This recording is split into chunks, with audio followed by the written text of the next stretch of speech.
In the kingdom of the Thunder Dragon, I immerse myself in the indigenous architecture of the last independent Buddhist state in the Himalayas. I come in anticipation of unspoiled nature, authentic communities, and the touch of a higher power. Come with me as I explore public spaces and private domains, where the secular and the spiritual are intertwined, and tradition is preserved in the face of modernity. Welcome to Bhutan, one of the happiest places on earth. I'm Jason Pomeroy, an eco-architect and urban planner, and I'm passionate about cities. I'm travelling to a series of great cities and finding out how old and modern architecture give each destination its special character.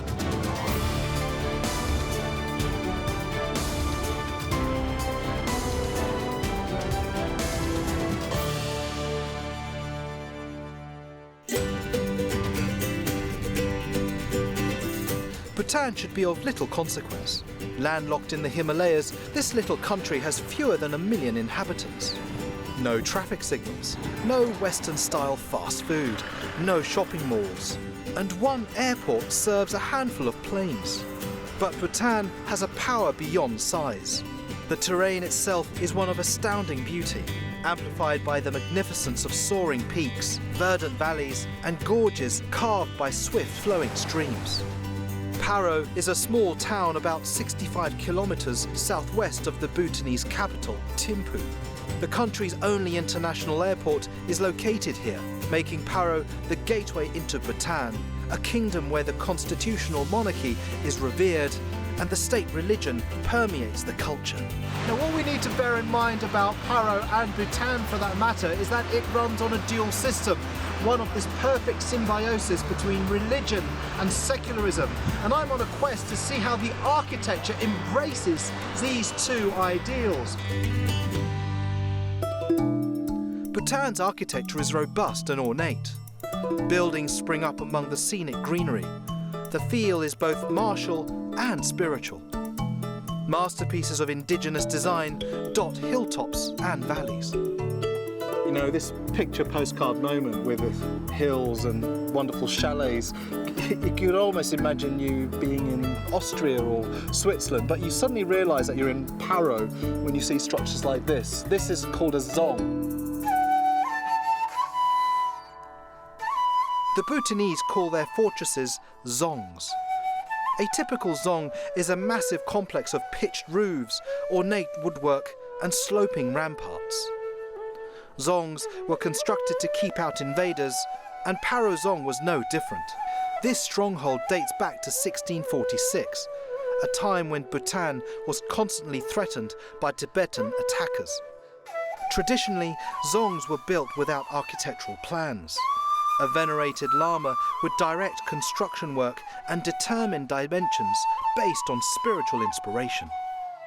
The Bhutanese prize their heritage. Khenpo Phuntsuk Tashi has been promoting that heritage since 1999 as the director of the National Museum. This is such an important building that is almost like the embodiment of Bhutanese architecture and culture. And I guess the balance between secularism and religion is also something very important to the Bhutanese culture. We have a dual system because the spiritual part is heading by the supreme head lama of the country, is Je Khenpo, and administration, the head of the administrations of whatever secular is a king. So now we have a prime minister. So I'm certainly looking forward to understanding a bit more about Bhutanese culture and Bhutanese society and how that comes through in the architecture. So please lead the way. Zongs were once frontier fortresses that used to house garrisons guarding against foreign invasions. Beside troops, civilian leaders and monks would also reside here. Today, zongs serve only as administrative and religious centers. This is the main courtyard. This is the meeting place where then they can go to different directions, like a court, like a religious ceremony. and on the secular administrations, the governor, to the governor's chamber.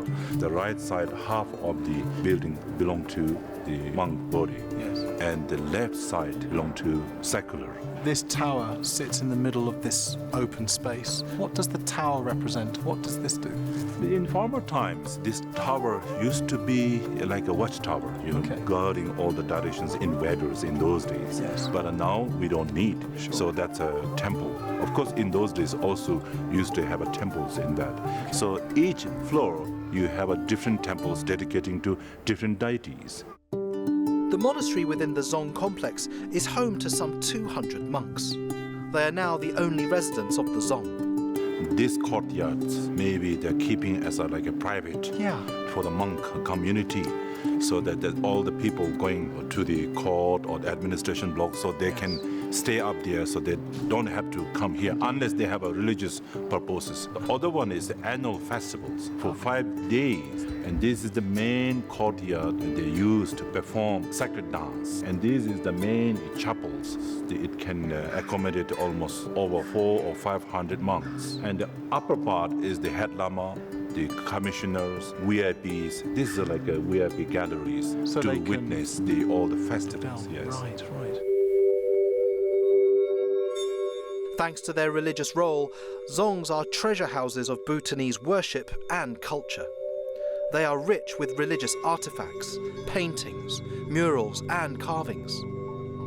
The architecture is really quite amazing. I mean, these bracket details that allow the building to cantilever out almost gives the impression that the buildings are looking back into this open space. It's also rich in Buddhist references, either the lotus flower or stories of Buddha's life, the Noble Eightfold Path, or the Wheel of Life, made all that much richer by the colour that seems so stark in comparison to these white walls. After the break, I visit a farmhouse that draws inspiration from Zong architecture and a modern Bhutanese home that retains traditional accents.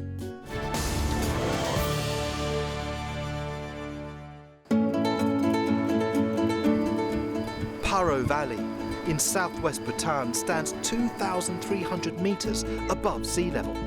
Natural barriers have kept this magical land nearly pristine. The terrain demands that houses scatter and stand individually or gather in clusters. Bhutan has many marvels, but one of the most wonderful is also among the most ubiquitous: the farmhouse.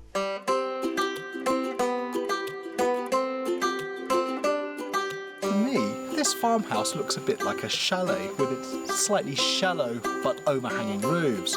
It's almost like a scaled down version of a zong. But what I'm also hoping to see inside this farmhouse is that combination of religion and secularism. Would they have an altar place within the family unit?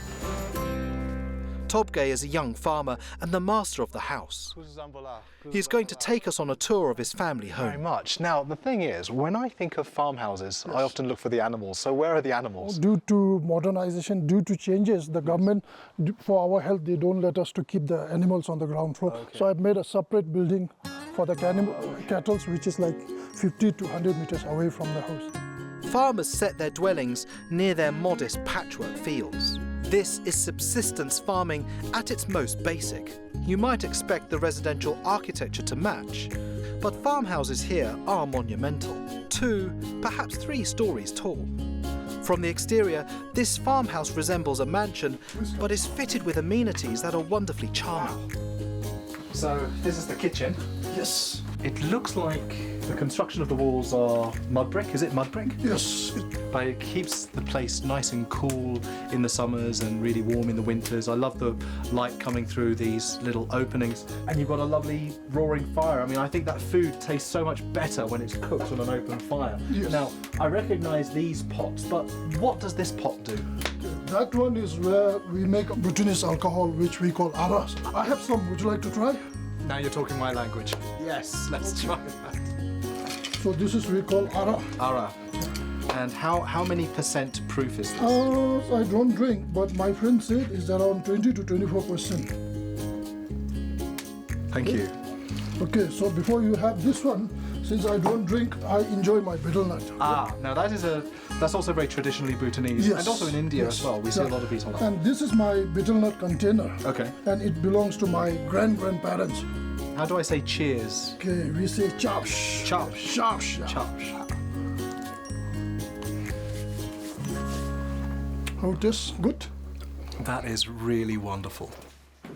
I'm eager to learn more about how this Bhutanese farmhouse has survived 7 decades and serves its inhabitants today. How many rooms are there? How do you set up this space? In olden times, that family is considered as rich because they have more number of people working in the field. Yes. So that's the reason why I have like more than 7-8 rooms. Wow, so that's also a good sign of prosperity. Yes. Please lead the way. Wow. Some rooms are adorned with eye-catching religious iconography, painstakingly hand-painted by the owner.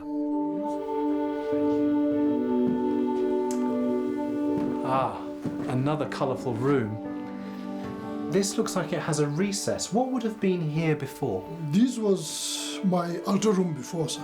Okay. In my family now, the number of the head is going up to 30-40. So this altar room has been too small to feed all the people. Okay. So I made a new building where I put my altar room. Less than a year ago, Tobgay added an extension to the existing building to accommodate a growing household.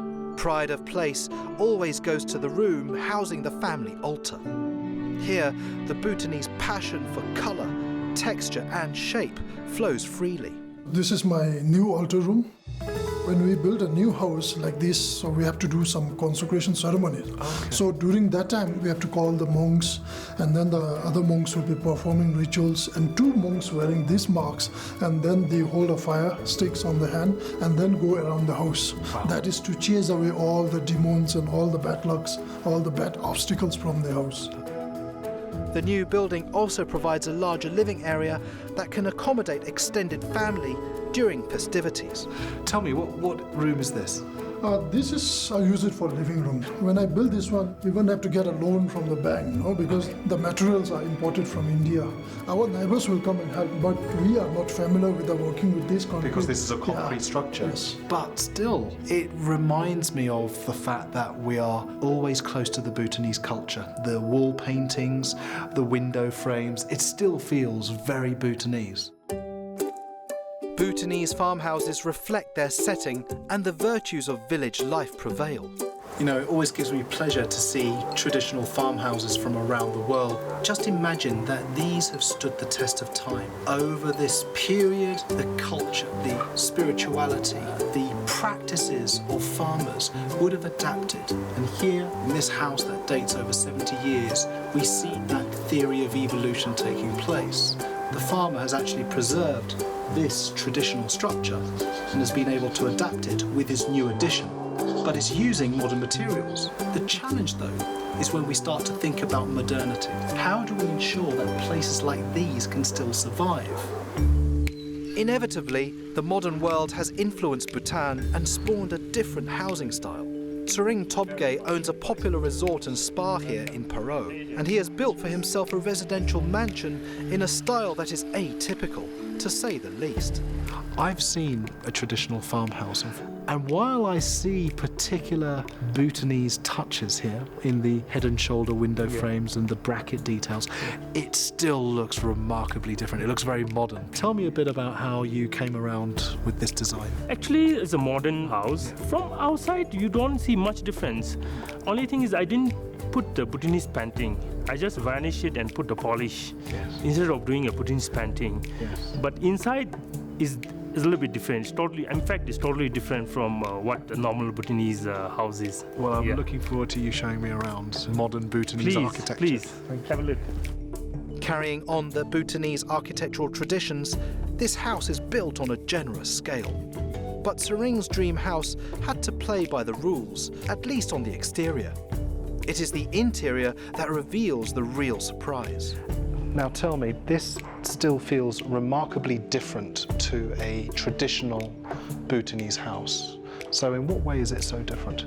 If you go to a Bhutanese house, Normally they tend to have a lot of rooms inside. Yes. Yeah, many rooms. But in my case, only one room in my house, because we try to have an open concept. And I think if you look around, you can see the difference, So in this house, I have only one bedroom with 2 toilets. Wow. Despite the chic, modern interiors, Serene kept to the traditions of an altar taking centre stage in the living area. Now this looks like a beautiful altar. Yeah, but in my case, I just have a simple one here with the Buddha statue. But I do the same thing in the morning, like I make a water offerings, burn incense, singing bowl, the prayer wheel. But his main altar room is a standalone structure built adjacent to the house. Why did you decide to build a separate altar house out here? I think the auspicious month, auspicious days, they do invite monks to chant. And during that time, sometimes we invite like 20 monks, 30 monks, and it's a bit messy in one house, That's why I decided to have it outside. Now tell me a bit about these 3. The middle one is a Buddha, and the other side is Guru Rinpoche, we call him, and we also consider him as a second Buddha. The third one is called Shabdung. He's a very great saint who came from Tibet, who unified our country, and that's why we also call him a unifier. That's remarkable. I mean, for me, it demonstrates this dual system in Bhutan. The fact that you've got religion and secularism working in harmony. I leave this modern property with an important realisation. The spiritual reigns in the secular, regardless of external influences. So what have I learnt about these 2 houses? Well, I certainly get the sense that both of them have sort of embraced the tradition. The government are trying to ensure that the tradition in architecture is maintained through planning legislation. This modern house also represents an opening up of Bhutan. Remoteness has long made Bhutan a destination for intrepid travellers, and those ranks are growing. When we return, I attempt to find my own spiritual centre and inner peace.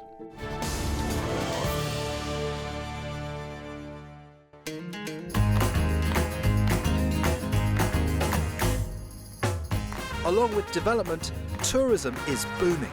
From receiving only 25,000 tourists in the year 2010, that figure has increased to around 100,000 today. While Bhutan welcomes tourists, the government has policies in place to prevent the environmental impact that tourism can have on the country's unspoilt landscape and distinctive culture. Tucked away in the hilltops of Paro is the luxury spa resort Uma by Como. Here we are, high up in these wonderful hills with lush pine trees and gardens that are in abundance. If there was the sense of spirituality that one finds in Buddhism within the temple environments of the Dzong, can you actually still get to that same sense of enlightenment through health and well-being through resorts like these? That's what I'm here to find out. Uma Paro blends traditional Bhutanese architectural accents with modern design.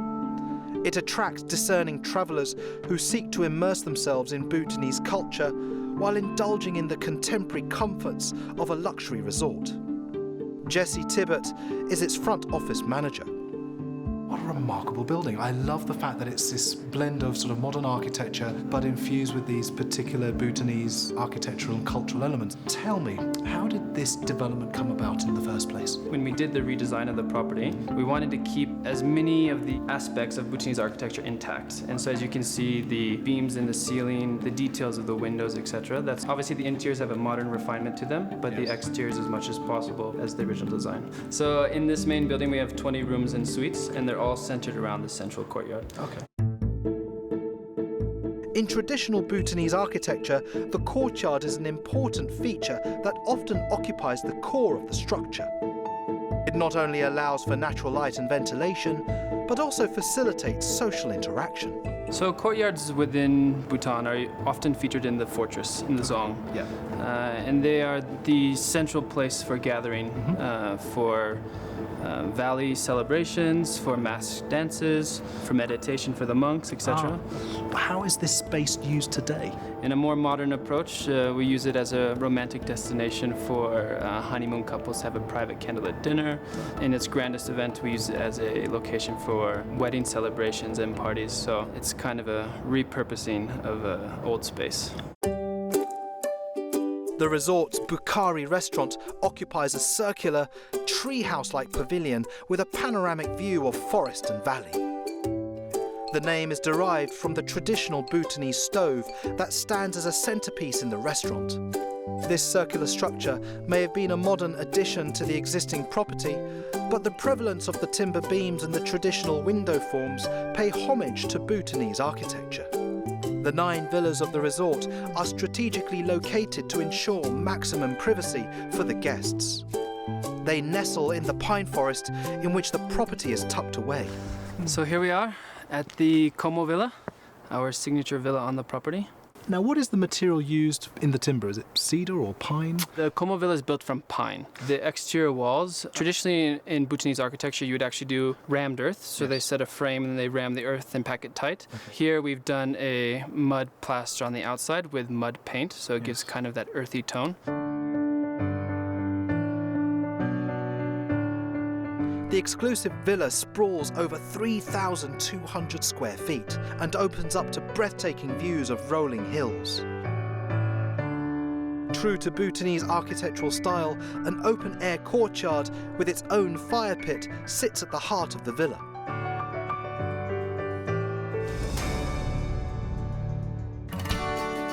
The Kingdom of the Thunder Dragon means to keep things that way, preserving a rare balance of spirituality and secularism, and welcoming strangers to a distant and deep experience of life.